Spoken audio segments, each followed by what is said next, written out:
পুরাণ মতে দক্ষযজ্ঞের পর বিষ্ণু সুদর্শন চক্র সতীর দেহকে 51টি ভাগে খণ্ডিত করে, আর সেই খণ্ডগুলি যে যে স্থানে পড়ে সেগুলিকে শক্তিপীঠ বলে। আর একটি স্থানে সতীর দেহাংশ না পড়লেও মাথার মুকুটটি এসে পড়েছিল, তাই এই পীঠস্থানকে মুকুটেশ্বরী হিসেবে অনেকে জানেন। তবে এই স্থানটি বর্তমানে ক্রীটেশ্বরী নামে পরিচিত। এই ক্রীটেশ্বরী কালী মন্দিরটি প্রতিষ্ঠিত আছে মুর্শিদাবাদের নবগ্রাম ব্লকের কিরিটকণা গ্রামে। এখানে মা বিমলা নামে পূজিত হন। আবার কখনো বা মা এখানে মহিষাসুর মর্দিনী রূপেও পূজা পান। তবে মূল মন্দির প্রতিষ্ঠার ইতিহাস এখনও সঠিকভাবে জানা যায়নি।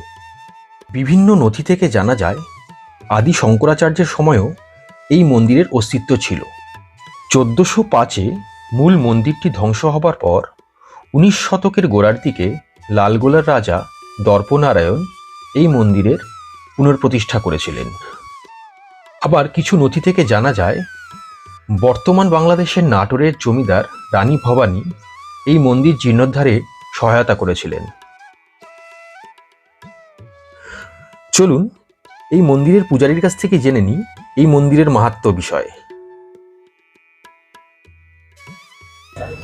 দক্ষ যজ্ঞের সময় যখন শিব সতীকে নিয়ে ঘুরে বিষ্ণু সুদর্শন চক্রে 51টি খণ্ড হয়। এখানে পড়েছিল 51 খণ্ডর এক খণ্ড কিরিটকণা। কিরিট কথার অর্থ হচ্ছে কপাল সহ মুকুট, যেটা পুরোটাই ব্রহ্মশিলা। আর ব্রহ্মশিলা দেখবেন সব জায়গাতেই কিন্তু মূর্তির তলায় ঢাকা থাকে, আমাদের এখানেও ঠিক তাই। এই মূর্তিটা দেখছেন, এই মূর্তির তলাতে মায়ের ব্রহ্মশিলা ঢাকা আছে। প্রত্যেক অমাবস্যায় সকাল 10টা থেকে 11টার মধ্যে মাকে স্নান করানো হয় এবং দুর্গাপুজো মহাষ্টমী সে সময় যদি কেউ আসে তাহলে পুরো মশলাটা দর্শন করতে পারে। এবং সেদিনকে ভোগরাগ হয়, হ্যাঁ, মাকে স্নান করানো হয়, হোমযজ্ঞ হয়, ভোগরাগ হয়। আর এখানে শিব মন্দির ছিল 107টা, বেশিরভাগই ধ্বংসবশে। আর আমাদের পূর্বপুরুষ থেকে পুজো আশ্রয় আমাদের মায়ের মন্দিরের সেবায় আমরা